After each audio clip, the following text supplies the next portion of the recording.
Welcome to the channel. Let's start the great story. The Bench by the Lake, a story about love, loss, and legacy. Every morning at sunrise, an old man would sit on the same wooden bench by the lake. No matter the weather, no matter the season. People walked by, some stopped to say hello, others never noticed him. But he was always there. Waiting. For what? Or for whom? The man by the lake. George was 82 years old, and his daily routine hadn't changed in over 10 years.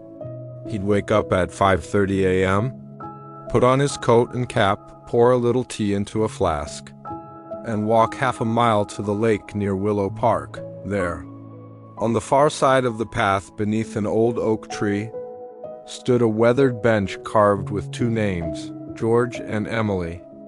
Emily was his late wife. They had first met by that same lake in 1956, and they used to sit on that bench every Sunday. After she passed away in 2012, George kept coming every single day. For him, the bench wasn't just wood. It was a memory, a connection, and a promise he once made. A love worth remembering. George and Emily had the kind of love that movies dream of. He was a shy bookstore owner, and she was a school teacher who came in every Friday for poetry books. "You always hide behind books," she once teased.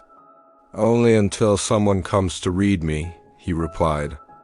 They married 2 years later, shared 51 anniversaries, survived hardships, miscarriages, and moments of pure joy. They never had children, but they loved each other fiercely. One winter, Emily was diagnosed with cancer. Even as her health declined, she asked George to take her to the bench one last time. Wrapped in scarves and coats, they watched the frozen lake glisten in silence. She smiled at him and said, "When I'm gone, promise me one thing. Come here, sit with me." Visitors and memories.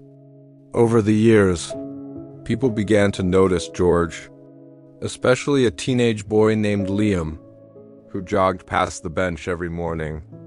At first, Liam never spoke, but one rainy morning he saw George sitting alone, soaked, shivering slightly. Concerned, Liam offered his hoodie. George smiled. "Thank you, young man, but I'm okay. I promised someone I'd always be here." Curious, Liam started stopping by each day, bringing tea and asking questions. George told him stories about Emily, about life, about books, and about love that doesn't die. In time, other people joined: joggers, old women with dogs, a widowed man. The bench slowly became a place of connection, of reflection, of stories passed down. The letter. On his 83rd birthday, George didn't come to the bench. The next morning, a group of regulars found a sealed envelope left on the bench, taped beneath the name Emily.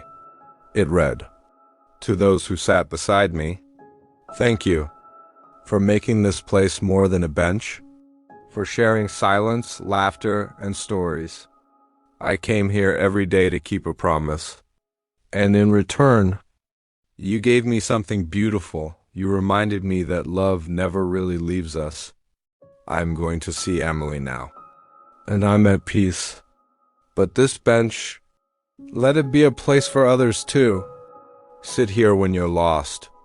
Sit here when you're in love. Sit here when you just want to be still." George. That day, the bench wasn't empty. It was full of flowers, letters, and people who never thought they'd be touched by a stranger's love story. The legacy lives on. Years passed, but George's bench remained. A small brass plaque was added, in memory of George and Emily, a love that waited. Today, couples come to propose there. Children sit and read their first books.